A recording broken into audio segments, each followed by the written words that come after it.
যে জলপাইগুড়িতে কালবৈশাখী ঝড়ের দাপটে একেবারে ঝড় বিধ্বস্ত পরিস্থিতি, এলাকা ক্ষতিগ্রস্ত হয়েছে, 4 জন মানুষের মৃত্যু হয়েছে এবং আহত হয়েছে বেশ কয়েকজন।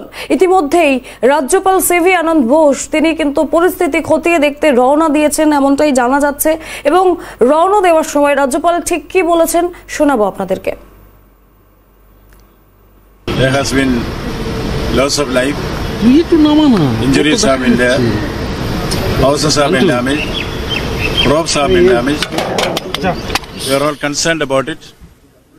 Yesterday itself, I had a detailed discussion with the National Disaster Management Authority members and the Secretary. They have been requested to supply reinforcement by way of men and materials if need be. They are all ready. All the agencies are acting together in unison. And as we know, my honorable esteemed constitutional colleague, the Chief Minister, has also reached the place. I will be there. I will visit the field, interact with the officials concerned, and understand the woes faced by the people. Then we'll take whatever decision is required, bring them mitigation and relief. Very, very unfortunate. We will certainly see what best can be done to those who are in the hospitals. Everything that is possible will be done. The nation is ready. এই মুহূর্তে আমাদের সঙ্গে রয়েছেন আমাদের প্রতিনিধি অয় ও নয়নের থেকে। আবারও জানতে চাইবো যে বর্তমান শেষ পাওয়া খবর ঠিক কি পাওয়া যাচ্ছে। রাজ্যপাল সিভি আনন্দ বোস তিনি কিন্তু রওনা দিয়েছেন ক্ষতিগ্রস্তদের সঙ্গে দেখা করতে, এবং যেমনটা জানা যাচ্ছে যে রাজ্যপাল তিনি কথা বলছেন, কি জানা যাচ্ছে?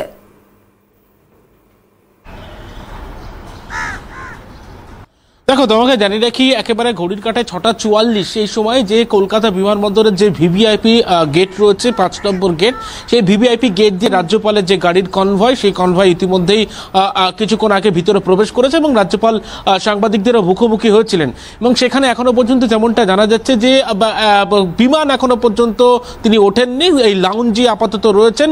কিছুক্ষণের মধ্যেই একেবারে ফ্লাইট রয়েছে তার, এবং এই ফ্লাইট ধরে সোজাসুজি বাগডোগরার উদ্দেশ্যে রওনা দেবেন তিনি। এবং তিনি যেমনটা বিমানবন্দর, কলকাতা বিমানবন্দরের যে ভিভিআইপি গেট, তার সামনে দাঁড়িয়ে সাংবাদিকদের মুখোমুখি যেমনটা জানিয়েছেন যে এটা একটা দুর্ভাগ্যজনক ঘটনা, যে ধরনের সাহায্য প্রয়োজন সেই ধরনের একেবারে সাহায্য করা হবে, এমনটাই কিন্তু তিনি জানিয়েছেন। এবং তার পাশাপাশি তিনি বলেছেন যে বহু মানুষের মৃত্যু হয়েছে এবং একেবারে 4 জন মানুষের মৃত্যু হয়েছে, বহু মানুষ জখম হয়ে একেবারে হাসপাতালে ভর্তি রয়েছে, তাদেরকে চিকিৎসা চলছে, এবং বহু ঘর বাড়ি বলা যায় এই যে ঝড়ের যে তাণ্ডব, সে তাণ্ডবে বলা যায় নষ্ট হয়ে গিয়েছে। বহু মানুষ গৃহহীন অবস্থায় রয়েছেন, তাদেরকে যে ধরনের সাহায্য প্রয়োজন সেই সমস্ত ধরনের একেবারে সাহায্য কিন্তু করা হবে। এবং ইতিমধ্যে তিনি জানিয়েছেন যে মুখ্যমন্ত্রী গতকালই পৌঁছে গিয়েছেন এবং তিনি আজকে যাচ্ছেন, কিছুক্ষণের মধ্যে একেবারে তার বিমান রওনা দেবে বাগডোগরার উদ্দেশ্যে। এবং সবাই একেবারে বলা যে সব মহল থেকে একবারে সমস্ত জায়গা থেকে একজোট হয়ে এই যে পরিস্থিতি, সেই পরিস্থিতি মোকাবেলায় কিন্তু কাজ করবে উদ্ধারকারী দলের যারা সদস্যরা রয়েছেন, তেমনটাই কিন্তু রাজ্যপাল জানিয়েছেন। এবং তিনি জানিয়েছেন যে এই যে 4 জন মানুষের মৃত্যু হল অত্যন্ত দুর্ভাগ্যজনক ঘটনা, তা কিন্তু একেবারে কলকাতা বিমানবন্দর থেকে সাংবাদিকদের মুখোমুখি হয়ে তিনি জানিয়েছেন। এবং জলপাইগুড়িতে যে পরিস্থিতি দাঁড়িয়েছে, এবং সেখানে দাঁড়িয়ে তেমনটা জানা যাচ্ছে আজকে একেবারে তিনি যারা জখম রয়েছেন এবং যাদের মৃত্যু হয়েছে, যে 4 জনের মৃত্যু হয়েছে, তাদের পরিবারের সঙ্গে সাক্ষাৎ করবেন বাগডোগরা বিমানবন্দরে নামার পর সরাসরি। সেখান থেকে একেবারে বলা যায় যে ঝড়ের যে স্থল, একেবারে সেই জায়গাতে দুর্ঘটনাগ্রস্ত স্থল, সেই স্থলে কিন্তু তিনি পৌঁছাবেন এবং সেখানে গিয়ে মৃত এবং আহতদের যারা পরিবার পরিজনরা রয়েছেন তারা কি অবস্থায় রয়েছে এবং তাদের কোথায় থাকার ব্যবস্থা করা হচ্ছে, সমস্ত কিছু তিনি কিন্তু একটা যাবেন সেখানে গিয়ে এবং তাদের পরিবারের সঙ্গে কথা বলবেন, কোথাও কোনো অসুবিধা রয়েছে কিনা সেই সম্পর্কে কিন্তু একটা রিপোর্ট, সেই রিপোর্ট কিন্তু তিনি একেবারে তৈরি করবেন। সেই রিপোর্ট তৈরি করার পর একেবারে দিল্লিতে তিনি সরাসরি স্বরাষ্ট্র মন্ত্রকে জমা করবেন এই রিপোর্ট, এমনটাই কিন্তু রাজভবন সূত্রের মারফত খবর। তবে কিন্তু যেমনটা জানা যাচ্ছে যে একেবারে বাগডোগরা বিমানবন্দরে নামার পরই তিনি পৌঁছে যাবেন একেবারে যে ঝড়ের যে একেবারে দুর্ঘটনাগ্রস্ত যে স্থলগুলো রয়েছে, এবং সেই জায়গাতে তিনি গিয়ে মৃত এবং আহতদের পরিবারের সঙ্গে কথা বলবেন এবং যে ধরনের সাহায্য। ধন্যবাদ অয়ন আমাদের সঙ্গে থাকার জন্য। আমাদের সঙ্গে